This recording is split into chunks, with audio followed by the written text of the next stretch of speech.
Hey soulmates, watch me as I make this beautiful back slit. So I've cut out my fabric. The length is 22 inches while the width is 15 inches.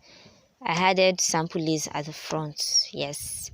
So I notched the center, both the upper part and the bottom part.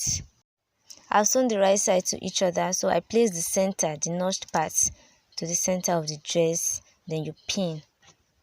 Please always iron. That's the beauty of the slit. Whatever you do, you iron. After ironing properly, you also notch that center part as well, both the upper part and the bottom part. Yes, the upper part and the bottom part. You repeat the same thing for the other side as well.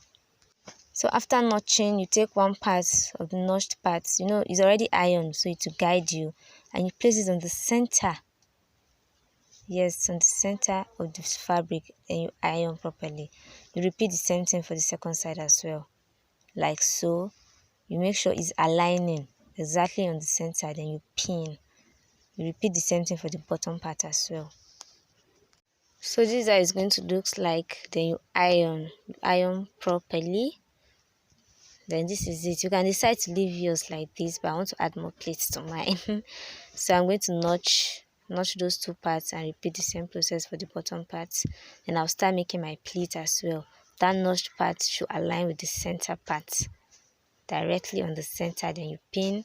You repeat the same process for the bottom part. You arrange it properly.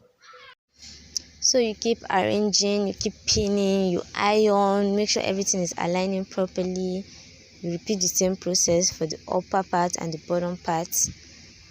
Then after that, you repeat the same process for the other side as well. You arrange, you iron, you pin. So after ironing, you tag the upper part to secure it. Tag it properly. Then you lose your stitch up to where you have tacked it. That is the length of your slit. So mine didn't give me what I want, maybe because of the lace I added, so I had to re-iron properly. So this is the final look. This is how it looks like. So soulmates, tell me, isn't this looking beautiful? Thank you for watching. Bye.